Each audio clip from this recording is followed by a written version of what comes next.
नमस्कार, स्वराज एक्सप्रेस में आप सभी का स्वागत है। मैं हूं आपके साथ कविता पांडे। तो मध्य प्रदेश विधानसभा चुनाव के लिए बुधवार को प्रचार का शोर थम गया। अब शुक्रवार को सभी 230 विधानसभा सीटों पर एक चरण में मतदान होगा। चुनाव आयोग ने 64,523 मतदान केंद्रों पर मतदान की तैयारी जो है वो पूरी कर ली है। यहां पर जीपीएस से लैस वाहनों से पोलिंग पार्टियों और ईवीएम को भेजा जाएगा। इन वाहनों की भोपाल के सेंटर से निगरानी रखी जाएगी। वाहनों का रूट तय है। इस रूट से भटकने या कोई गड़बड़ी होने पर तुरंत सेंट मैसेज पहुंचेगा। वाहनों की निगरानी जिला, स्टेट से लेकर सेंटर तक से की जाएगी। आयोग ने पूरी प्रक्रिया की पारदर्शिता और निगरानी के लिए पीठासीन, सेक्टर और रिटर्निंग अधिकारियों को ऐप डाउनलोड कराया है। इस ऐप में मतदान दल के सामग्री लेने से पोलिंग बूथ पर पहुंचने और मतदान प्रक्रिया पूरी कराने के बाद उसको जमा करने तक की एक एक जानकारी ऐप में भरनी होगी। वहीं मुख्य निर्वाचन पदाधिकारी ने बताया, संवेदनशील पोलिंग बूथ पर सुरक्षा व्यवस्था के खास इंतजाम किए गए हैं। प्रदेश में करीब 17,000 संवेदनशील पोलिंग बूथ है। चुनाव आयोग आधे पोलिंग बूथ की वेबकास्टिंग के जरिए निगरानी करेगा।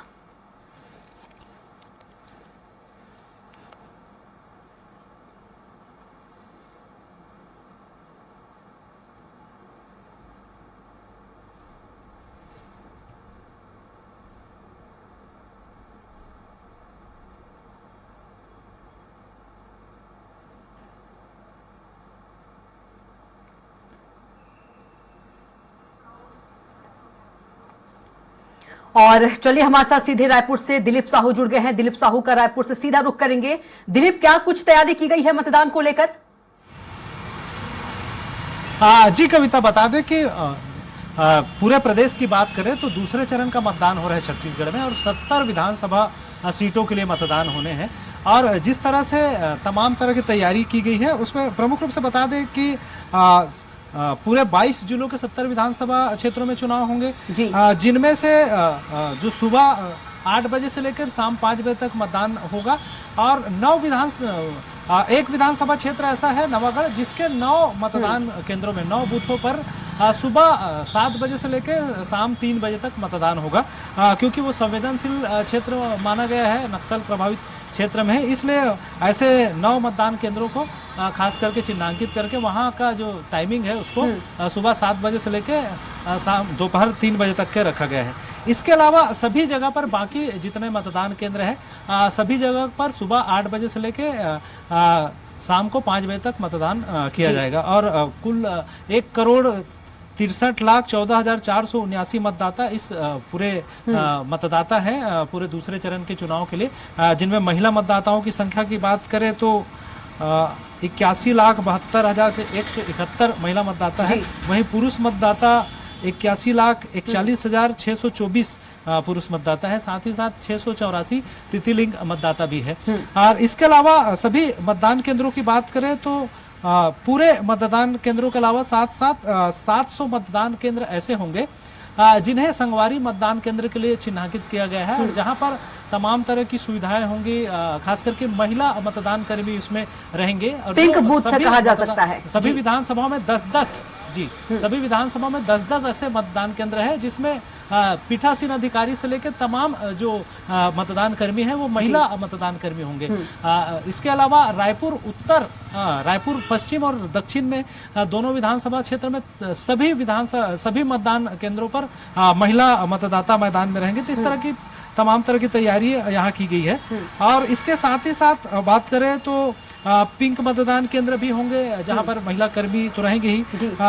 साथ ही साथ 109 ऐसे मतदान केंद्र हैं जिसको संवेदनशील माना गया है निर्वाचन आयोग की ओर से, और इसके लिए विशेष सुरक्षा दस्ते जिसमें हथियारबंद तमाम सुरक्षा कर्मी मौजूद रहेंगे, इसकी व्यवस्था की गई है। और एक कमांड सेंटर भी संचालित की गई इस बार, जिसमें सभी 70 विधानसभा क्षेत्रों के लगभग 50% मतदान केंद्रों में सभी जगह के आधे मतदान केंद्र लगभग 50% मतदान केंद्रों में यह व्यवस्थाएं की जा रही है कि उन्हें वहां पर सीसीटीवी कैमरे से निगरानी होगी और उसको वेबकास्टिंग कैमरे के माध्यम से वहाँ की तमाम चीज़ों को निगरानी लगातार कमांड सेंटर के माध्यम से किया जा रहा है। और जो भी गतिविधि होगी, किसी तरह के कोई गड़बड़ी, कोई शिकायत आएगी तो उसको तत्काल जिला मतदान अधिकारी को उसको सूचित किया जाएगा। साथ ही साथ वहाँ के पीठासीन अधिकारी और वहाँ के जो अधिकारी हैं जो मॉनिटरेट कर रहे हैं उनको तत्काल सूचना दी जाएगी, चाहे ईवीएम मशीन की खराबी का मसला हो या किसी तरह का कोई हुड़दंग का मसला हो या कोई गड़बड़ी का मामला हो,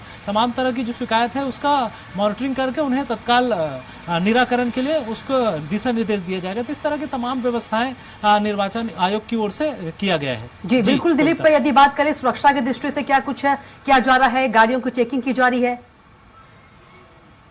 आने जाने वाले लोगों की? जी क्योंकि जो मतदान है उसको प्रभावित करने की लगातार जो बातें होती रही है, इसी कड़ी में लगातार जो निर्वाचन आयोग ने एक पूरी टीम उड़न दस्तों का गठन किया है जो हर जिले में और हर विधानसभा क्षेत्रों में तैनात है और लगातार गाड़ियों की चेकिंग किया जा रही है। और इस दौरान जब से घोषणा हुई है, आचार संहिता लागू है, तब से लेके अब तक आज जो जानकारी दी है उसके अनुसार से 73 करोड़ 95 लाख रुपए की कैश बरामद हुई है। वहीं कई लाख लीटर शराब भी बरामद किए हैं। तो इस तरह से जो निगरानी दल लगातार सतर्क है, उससे कहीं ना कहीं जो मतदान को प्रभावित करने वाली जो चीजें हैं उसको पकड़ने का काम निर्वाचन आयोग की टीम लगातार कर रही है।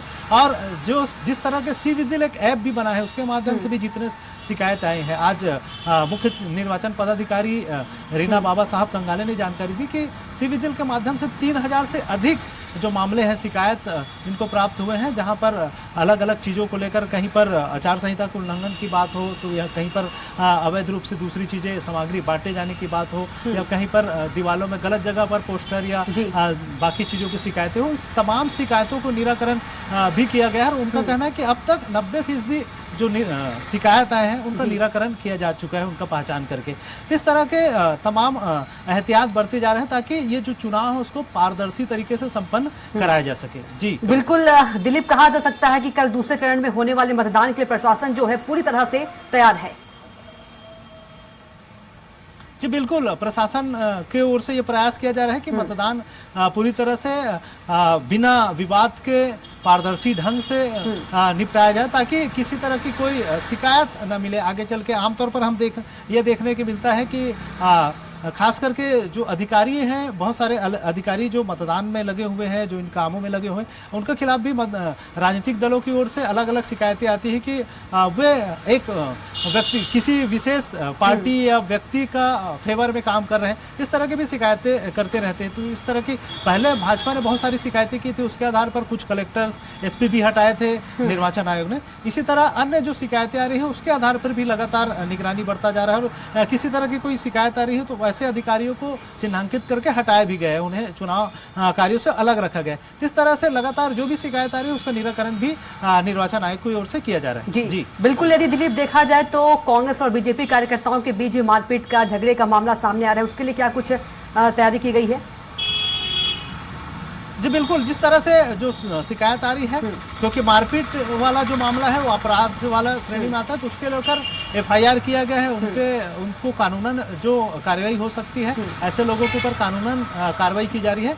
तो जो जिस तरह के मामले सामने आ रहे हैं उस तरह से उसका निराकरण करने का शासन प्रशासन की ओर से प्रयास किया जा रहा है। हालांकि लगातार जो भी छुटपुट घटनाएं सामने आ रही हैं उसको लेकर त्वरित कार्रवाई की जा रही है और स्पष्ट जो निर्वाचन पदाधिकारी हैं उनके ओर से स्पष्ट दिशा निर्देश है। सभी जिला कलेक्टरों को, सभी एसपीओ को निर्देश दिया गया है ताकि किसी तरह की कोई भी इस तरह का आपराधिक घटना जो भी सामने आता है उस पर तत्काल कार्रवाई किया जाए और जिससे कम से कम चुनाव आयोग की जो निष्पक्षता है उस पर सवाल न खड़े हो, उसे कटघरे में न खड़ा किया जाए। इस तरह का दिशा निर्देश निर्वाचन आयोग की ओर से तमाम जो जिले के कलेक्टर है, एसपी है, एसडीएम है और जो अधिकारी जो इन कार्यों में लगे हुए उन्हें दिशा निर्देश बिल्कुल दिलीप, आप नजर बना रखिएगा। तमाम जानकारी के लिए आपका बहुत ही धन्यवाद। और अब सीधे रुख कर लेते हैं ग्वालियर का। हमारे साथ ग्वालियर से संवाददाता विनोद शर्मा जुड़ गए हैं। विनोद, क्या कुछ माहौल है, कितनी तैयारी हो चुकी है मतदान के लिए, क्योंकि कल सुबह से मतदान की जो प्रक्रिया स्टार्ट हो जाएगी?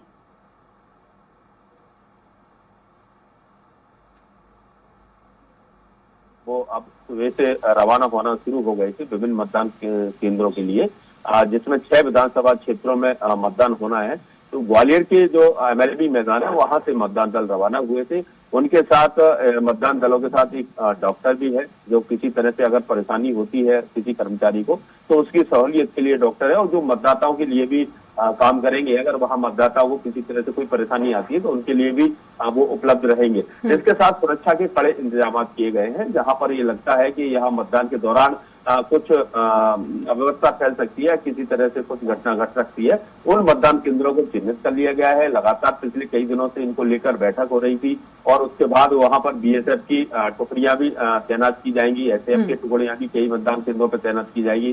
जिला पुलिस बल तो पुलिस के पास है ही, तो वो जिला पुलिस बल भी तैनात रहेगा। इसके अलावा सेक्टर मजिस्ट्रेट बनाए गए हैं जो लगातार अपने अपने क्षेत्रों में नजर रखेंगे कि कहीं किसी ईवीएम मशीन में तो कोई तकनीकी खराबी नहीं आ रही है। अगर आ रही है तो तत्काल उस मशीन को बदला जाएगा और जो मतदान है वो सुचारू रूप से चल सके। तो प्रशासन पुलिस दोनों ही अपनी तरफ से पूरी तैयारी करके रखे हुए हैं। रिजर्व मतदान जो दल है उनके कर्मचारी भी रिजर्व तौर पर रहेंगे। अगर कहीं किसी कर्मचारी की जरूरत पड़ती है तो तत्काल जो कर्मचारी है उनको पहुंचाया जाएगा। इसके अलावा रिजर्व फोर्स भी उपलब्ध रहेगा जो कि डीआरपी लाइन में ग्वालियर में रहेगा। इसके अलावा डबरा क्षेत्र में भी रिजर्व बल तैनात किया जाएगा कि डबरा और बिजरबान क्षेत्र में मतदान होगा तो उस समय अगर जरूरत पड़ती है तो उस पुलिसकर्मियों को वहां पर भेजा जा सके। तो एक बड़ा कह सकते हैं कि लोकतांत्रिक पर्व है।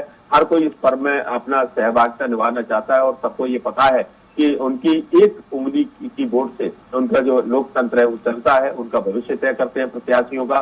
और प्रत्याशी भी आज हमने सुबह से देखे कि उनके जो बच्चे हैं, पत्नियां हैं, कुछ प्रत्याशी हैं तो व्यक्तिगत तौर पर डोर टू डोर जाकर वो लोगों से मुलाकात कर रहे हैं। अब किसी तरह के ढोल तमाशे, बैंड बाजे, नारेबाजी और बैनर नजर नहीं आए। आज एक सामान्य तौर पर जिस तरह से जाया जा सकता है वैसे गए और प्रत्याशी भी कल सुबह से ही सक्रिय हो जाएंगे। उनके जो जी तो 230 सीटों पर निष्पक्ष और शांतिपूर्ण ढंग से मतदान कराने की तैयारियां पूरी। बता दें कि 5,60,00,000 मतदाता मत का इस्तेमाल करेंगे। 65,500 से अधिक मतदान केंद्र बनाए गए हैं। पहचान पत्र साथ लेकर जाना जरूरी है। तो बता दें चुनाव में कुल 2,533 उम्मीदवार मैदान में है। 2,280 पुरुष, 252 महिलाएं और एक अन्य थर्ड जेंडर प्रत्याशी हैं। तो मध्य प्रदेश और छत्तीसगढ़ में विधानसभा चुनाव है कल। और मध्य प्रदेश की बात, छत्तीसगढ़ की बात करें तो छत्तीसगढ़ में दूसरे चरण का मतदान है और वहीं मध्य प्रदेश में 230 सीटों पर मतदान होना है और उसके लिए जो तैयारी है प्रशासन की ओर से पूरी कर ली गई है। तो बीजेपी और कांग्रेस के बीच टक्कर है और एक बार फिर से विनोद शर्मा जुड़ गए हैं। जी विनोद, यदि विनोद बात करें संवेदनशील हाई प्रोफाइल सीटों की, उनकी कितनी संख्या है, वहां पर क्या कुछ व्यवस्थाएं की गई है? देखिए, अगर हम ग्वालियर की बात करें जिले की तो उसमें जो 2 सीटें हैं वो बेहद संवेदनशील है। जहां से प्रद्युम्न सिंह तोमर चुनाव लड़ रहे हैं, ऊर्जा मंत्री हैं। उनका ग्वालियर 15 विधानसभा क्षेत्र है, वो काफी संवेदनशील माना जा रहा है क्योंकि यहाँ कांटे की टक्कर है कांग्रेस प्रत्याशी सुनील शर्मा से। वही ग्रामीण क्षेत्र है जहाँ पर साप सिंह गुर्जर है कांग्रेस से और बीजेपी से वर्तमान के मंत्री हैं भारत सिंह कुशवाहा। ये दोनों सीट काफी संवेदनशील मानी जा रही है। इसके अलावा भिंड की अगर हम बात करें तो भिंड प्रॉपर जो सीट है वो काफी संवेदनशील है। यहाँ राकेश चौधरी हैं, नरेंद्र सिंह कुशवाहा हैं बीजेपी से, संजीव सिंह कुशवाहा जो कि बीजेपी छोड़कर बहुजन समाज पार्टी में चले गए हैं, ये काफी संवेदनशील मानी जा रही है। और सबसे ज्यादा जो संवेदनशील है पूरे इलाके में, अंचल में, वो लाहौर विधानसभा क्षेत्र को माना जा रहा है, जहां से नेता प्रतिपक्ष डॉक्टर गोविंद सिंह चुनाव लड़ रहे हैं और अमरीश उर्फ गुड्डू शर्मा ये बीजेपी की ओर से चुनाव लड़ रहे हैं। वहीं रसाल सिंह इस क्षेत्र में त्रिकोणीय मुकाबला बनाने के लिए तैयार बैठे हुए हैं। और अटेर में भी कम आंका नहीं जा सकता, अटेर में भी काफी संवेदनशील माना जा रहा है। यहाँ पर अजीम भदौरिया हैं जो कि मंत्री हैं वर्तमान में, हेमंत कटारे हैं जो कि सत्यदेव कटारे के लड़के हैं, कांग्रेस से हैं, और इसके अलावा यहाँ मुन्ना सिंह भदौरिया हैं जिन्होंने भी बीजेपी छोड़कर चुनावी मैदान में आ गए हैं। साथ ही सुमावली विधानसभा क्षेत्र जहाँ पर अजब सिंह कुशवाहा कांग्रेस की तरफ से है, तो वहाँ जब कुलदीप को टिकट काटा गया तो उसके बाद वो फिर बहुजन समाज पार्टी में चले गए, तो ये भी काफी संवेदनशील है। दिबनी विधानसभा जहां नरेंद्र सिंह तोमर की खुद चुनाव लड़ रहे हैं, वहां भी माना जा सकता है कि यहाँ प्रशासन पुलिस को काफी मशक्कत करनी पड़ेगी। तो कई ऐसी सीटें हैं अंचल की जहां पर पुलिस और प्रशासन पहले से ही नजर बनाए रखे हुए। खुद संभागीय आयुक्त ने इनको लेकर एक बैठक भी की थी और इसमें साफ तौर पर कहा गया कि किसी तरह से भी चुनाव में कोई गड़बड़ी बर्दाश्त नहीं की जाएगी। देखिए, ये प्रतिष्ठा का चुनाव है। नरोत्तम मिश्रा दतिया में से चुनाव लड़ रहे हैं, इसी अंचल से आते हैं। गोविंद सिंह लाहौर से चुनाव लड़ रहे हैं, इसी अंचल से आते हैं। इसी के साथ साथ चूंकि नरेंद्र सिंह तोमर है, उनका भी पूरा प्रतिष्ठा दांव पर लगी है, क्योंकि केंद्रीय मंत्री है और ये बड़ा चुनाव है और कांटे की टक्कर है। ऐसा साफ नहीं कहा जा सकता कि नरेंद्र सिंह तोमर के लिए बेहद सरल चुनाव है, उनके लिए भी कांटे का टक्कर मानी जा रही है। ऊर्जा मंत्री प्रद्युम्न सिंह तोमर हो या फिर इमरती देवी, जो कि कांग्रेस छोड़कर बीजेपी में गई थी लेकिन उपचुनाव में वो हार गई थी, उनके लिए भी प्रतिष्ठा का चुनाव है, क्योंकि ज्योतिरादित्य सिंधिया की खास मानी जाती है। अगर वो इस चुनाव किसी तरह से उनको हार जाती है तो आने वाले समय में उनका राजनीतिक जो भविष्य है उस पर सोच और विचार किया जाएगा। मोहन सिंह राठौर को टिकट दिया गया है भितरवार विधानसभा से, जहां अनु मिश्रा पहले दावेदारी दिखा रहे थे, लेकिन मोहन सिंह राठौर का भी प्रतिष्ठा का जो चुनाव है। तो ग्वालियर चंबल अंचल में कई ऐसे चेहरे हैं जो अपने आप में एक प्रतिष्ठा का चुनाव लड़ रहे हैं और उनको करो या मरो वाली स्थिति उनके सामने है कि उनको चुनाव कैसे भी निकालना है, क्योंकि उनके खुद की प्रतिष्ठा तो है ही, साथ ही उनके जो समर्थक, जिनके वो समर्थक माने जाते हैं, चाहे वो ज्योतिरादित्य सिंधिया हो या फिर अन्य, उनके लिए एक बड़ी चुनौती होगी इस चुनाव को किसी भी तरह से अपने पक्ष में करने के लिए। जनता का, मतदाता का मन अभी किसी की समझ में नहीं आ रहा है। पहली बार हमने देखा है, बहुत सारे चुनाव देखे हमने, 2003 का देखा, 8 का देखा, तमाम चुनाव देखे, ये साफ हो जाता था कुछ दिनों पहले ही मतदान के कि क्या स्थिति रहने वाली है। लेकिन ये पहला चुनाव है जहां मतदाता पूरी तरह से शांत है। बिल्कुल विनोद, आप बने रहिएगा। अब जबलपुर का रुख कर लेते हैं हमारे संवाददाता अरविंद दुबे का। अरविंद, क्या कुछ माहौल है? कल सुबह से ही जो मतदान है वो शुरू हो जाएगी, क्या कुछ तैयारी है जबलपुर में मतदान को लेकर? कविता जी, जबलपुर की 8 विधानसभा सीटों पर 18,67,471 मतदाताओं के लिए 2,132 मतदान केंद्र तैयार कर दिए गए हैं और मतदान दलों को उनकी ईवीएम, वीवीपैट मशीन और बैटरीज और अन्य सामान जो है उन्हें दे दिया गया है। 551 बसों के माध्यम से वे अपने अपने मतदान केंद्रों की ओर रवाना हो गए हैं, पहुंच गए हैं और अब वहां पर एस्टेब्लिशमेंट का काम है, क्योंकि सुबह ठीक 7 बजे से मतदान प्रारंभ हो जाएगा और इसके लिए पूरी तैयारियां हो चुकी हैं। अब इन 8 विधानसभा सीटों पर लगभग 82 प्रत्याशी अपने भाग्य आजमा रहे हैं। कल उनका जो भाग्य है वो मतपेटियों के अंदर यानी कि ईवीएम मशीन के अंदर तय हो जाएगा। और रहा सवाल इस बात का कि रुझान किस तरफ है, तो देखिए रुझान बिल्कुल भी समझ के बाहर है।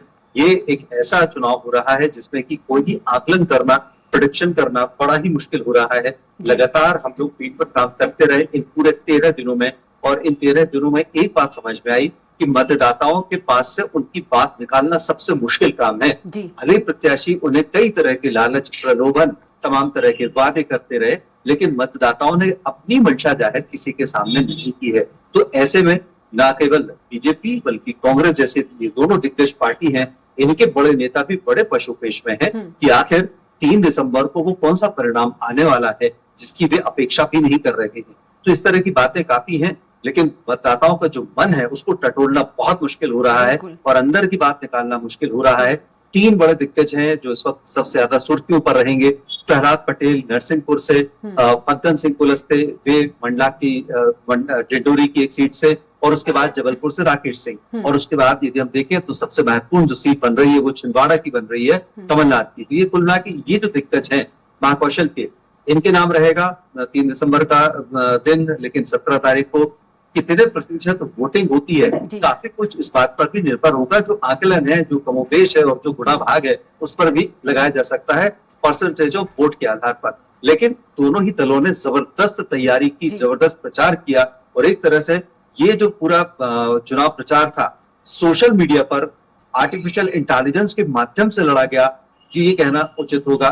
पूरे विश्व में कहीं पर भी किसी भी चुनाव में अभी तक आर्टिफिशियल इंटेलिजेंस का उपयोग नहीं हुआ होगा, लेकिन मध्य प्रदेश में आर्टिफिशियल इंटेलिजेंस का जबरदस्त उपयोग किया गया। न केवल इसके माध्यम से प्रचार किया गया बल्कि कई तरह की वीडियो बनाकर आरोप और प्रत्यारोप का दौर भी प्रारंभ किया गया इस आर्टिफिशियल इंटेलिजेंस के माध्यम से। तो सोशल मीडिया, आर्टिफिशियल इंटेलिजेंस, प्रत्याशियों की अपनी भागदौड़, कार्यकर्ताओं की मेहनत, सबका कल सब कुछ इकट्ठा होकर कल ईवीएम के अंदर पैक होगा। 3 दिसंबर का इंतजार है। जी बिल्कुल। यदि अरविंद बात करें महिलाओं की वोटिंग प्रतिशत बढ़ाने के लिए पिंक बूथ भी बनाए जाते हैं, पिंक बूथ की कितनी संख्या है और वहां पर क्या कुछ तैयारी की गई है? जी, इस बार जो पिंक बूथ का जो कॉन्सेप्ट है वो कॉन्सेप्ट जबलपुर में तो लागू नहीं हुआ है कि महिलाओं के लिए, महिलाओं के द्वारा संचालित और सिर्फ महिलाएं आकर वहां पर वोट करेंगी, इस तरह का कोई भी बूथ है वो नहीं तैयार किया गया। लेकिन महिलाओं के लिए अलग से लाइन की जरूर व्यवस्था की गई है और उसकी देखभाल के लिए वहां पर होमगार्ड के जवान, पुलिस के जवान तैनात होंगे, महिला पुलिसकर्मी तैनात होंगे, जिससे किसी भी तरह की अव्यवस्था ना हो और जल्द से जल्द जो भी वोटर्स आ रहे हैं वे अपने मतदान करके तुरंत वहां से बाहर निकल सके। ये एक अलग से व्यवस्था जरूर की गई है। विकलांगों के लिए, सीनियर सिटीजन के लिए, जैसा हम सब जानते हैं पहले से ही घर आकर वोटिंग की व्यवस्था कर दी गई थी निर्वाचन आयोग ने। काफी लोगों ने उसके माध्यम से घर बैठे ही वोट किया, लेकिन जिन लोग बूथ पर जाकर वोट करने की स्थिति में हैं, तो ऐसे लोगों के लिए भी अलग से लाइन लगा दी गई है, लाइन की व्यवस्था की गई है, जिससे उन्हें किसी भी तरह की परेशानी नहीं होगा। और रैंप बना दिए गए हैं, व्हील चेयर के माध्यम से वे सीधे ईवीएम तक पहुंचेंगे, वहां जाके वे अपना बटन दबा सकते हैं। यदि उन्हें किसी तरह के मदद की जरूरत है तो वहां पर जो पीठासीन अधिकारी हैं वे वहां पर पूरे समय मौजूद होंगे, वे मदद करेंगे मतदान के लिए। इस तरह की जो व्यवस्था है निर्वाचन आयोग की, जबरदस्त है, बेहतरीन है। बिल्कुल भी किसी भी तरह की कहीं कोई गुंजाइश नहीं है कि किसी वजह से मतदान का प्रतिशत घटे। पूरी कोशिश है कि 100% मतदान सब जगह हो जाए। ठीक है अरविंद, आप बने रहेगा, विनोद के पास चलेंगे। विनोद, यदि आपराधिक तत्वों की बात करें, अपराध में जो बड़े नाम होते हैं उन पर भी प्रशासन, पुलिस प्रशासन की ओर से शिकंजा कसा गया है, क्या उनको अंदर किया गया है? हाँ बिल्कुल, देखिए जैसे ही आचार संहिता लागू हुई वैसे ही प्रशासन के पास एक बाकायदा लिस्ट थी। प्रशासन को लगता था कि जिनकी वजह से मतदान प्रभावित हो सकता है या चुनाव प्रभावित हो सकता है, उनके खिलाफ पहले से ही कार्रवाई कर दी गई, एनएससी की कार्रवाई की गई या फिर उनको हवालात में बंद कर दिया गया। और उनको बंद करने के साथ ही मैं आपको बता दूं कि ग्वालियर चंबल संभाग राजस्थान और उत्तर प्रदेश की सीमाओं से जुड़ता है। लिहाजा इससे पहले राजस्थान और उत्तर प्रदेश के जो शीर्ष अधिकारी हैं उनके साथ भी बैठकर प्रशासन ने चर्चा की थी कि किसी भी तरह से उनके यहाँ से कोई भी अपराधी प्रवृत्ति का व्यक्ति उनकी सीमा में दाखिल नहीं हो और ऐसा सुनिश्चित किया जाए। और यही कारण है कि मुरैना जिले के धौलपुर से जो सीमा सटती है राजस्थान की, वहां पर पूरी तरीके से नाकाबंदी कर दी गई है और जो भी वाहन चालक आ रहे हैं या कोई व्यक्ति आ रहा है उसकी जांच पड़ताल की जा रही है। भिंड के इलाके में तमाम जगहों पर जो उत्तर प्रदेश के इटावा और उन इलाकों से जुड़े हुए चंबल नदी के किनारे से वहां भी सर्चिंग की जा रही है। साथ ही ग्वालियर के झांसी इलाके से जो भी वाहन आ रहे हैं वहां सर्चिंग की जा रही है। तो ये भी सुनिश्चित कर लिया गया कि चूंकि इस इलाके में सबसे ज्यादा प्रभावित करते हैं जो कि अन्य राज्यों के लोग हैं, वो प्रभावित करते हैं और उनके गांव भी आसपास हैं। अगर हम भिंड की बात करें तो ये ऐसे ऐसे गांव हैं कि जिनकी एक खेत अगर मध्य प्रदेश में है तो दूसरा खेत उत्तर प्रदेश में है। तो यहाँ प्रशासन को काफी मशक्कत करनी पड़ती है। लिहाजा उन सीमाओं पर भी प्रशासन सख्ती से नजर रखे हुए, इसके साथ साथ अगर कोई बाहर से व्यक्ति आया है, साफ तौर पर कह दिया गया है, प्रशासन की तरफ से मुनादी भी कराई जा रही है। जगह जगह जो रेड लाइट लगे हुए हैं चौराहों पर, तिराहों पर, वहां भी ये ऑडियो बज रही है कि अगर कोई भी बाहर का व्यक्ति हो जिसका यहाँ के मतदान से कोई संबंध ना है, बेवजह से अगर वो है तो उसको तत्काल संबंधित थाने आकर सूचना देनी चाहिए कि वो किस वजह से है या नहीं है, या उसको शहर छोड़ के चला जाना चाहिए। अगर वो पकड़ा जाता है किसी कमरे में, मकान में छुपा हुआ है या किसी के द्वारा उसको रखा गया है तो उसके खिलाफ भी सख्त कार्रवाई की जाएगी। तो इस तरह से पुलिस पूरी तरह से सतर्क है, प्रशासन सतर्क है। और मतदान के दिन अगर कोई मतदान केंद्रों पर बात करने की कोशिश करता है, किसी तरह से अव्यवस्था फैलाने की कोशिश करता है तो सीधे हवाला जाएगा वो, और किसी भी तरह से उसके साथ रियायत नहीं बरती जाएगी। ग्वालियर चंबल संभाग आपको पता है कि काफी मतदान को लेकर, हिंसा को लेकर काफी विख्यात रहा है। कई बार यहाँ पुनर्मतदान हुए, पुनर्मतदान के बाद भी पुनर्मतदान हुए, कई हत्याएं हुई हैं। तो प्रशासन ये चाहता है कि इस बार किसी तरह से कोई ऐसा माहौल देखने को ना मिले कि पुनर्मतदान करना पड़े या फिर किसी तरह से कोई मानव हानि हो। यही कारण है कि प्रशासन सबसे ज्यादा जो फोकस करें वो लाहार, अटेर, इसके साथ साथ सुमावली, जहां पर पिछले 2018 के चुनाव में बाकायदा गोलियां चलती हुई लाइव विजुअल सामने आए थे, लाहौर में गोलियां चलते हुए लाइव विजुअल सामने आए थे। तो इस तरह से जो 3-4 विधानसभा है चंबल अंचल की, इन विधानसभा क्षेत्रों में अतिरिक्त फोर्स दिया गया, अतिरिक्त फोर्स यहाँ पर पहुंचा दिया गया है। बीएसएफ की कंपनियां पहुंचा दी गई है जो आज शाम को फ्लैग मार्च भी करेंगी ग्रामीण क्षेत्रों में जहाँ आशंका है कि यहाँ किसी तरह से कोई अव्यवस्था फैल सकती है। अधिकतर होता वहां है जहाँ एक ही समाज के गांव होते हैं और एक ही समाज के लोग, बहुसंख्यक लोग रहते हैं, जिसमें 70% अगर एक समाज का कोई है तो वहां आशंका ज्यादा व्यक्त की जा सकती है कि वहां घटना ज्यादा होती है। यही कारण है कि जहां बहुसंख्यक समाज के लोग रहते हैं और कुछ समाज के लोग कम रहते हैं तो वहां पर पुलिस अतिरिक्त रहेगी, क्योंकि उनको वोटिंग नहीं करनी दी जाती, बूथ कैप्चरिंग कर ली जाती है। इस तरह के कोई पहला माहौल नहीं है। अक्सर हमने देखा है, मैंने भिंड में रिपोर्टिंग की थी, जब भी ये देखा था कि वहाँ गाँव के लोगों को, जो बहुसंख्यक लोग होते हैं, वो उनको वोटिंग नहीं करने देते। पुलिस और प्रशासन काफी प्रयास करते हैं तब भी गाँव में दाखिल नहीं हो पाते। लेकिन इस बार प्रशासन ने इस तरह की व्यवस्था की किसी भी मतदाता को बिल्कुल विनोद, बिल्कुल जानकारी देने के लिए आपका बहुत ही धन्यवाद। अरविंद के पास चलेंगे। अरविंद, बात करें, गाड़ियों की भी चेकिंग की जा रही होगी?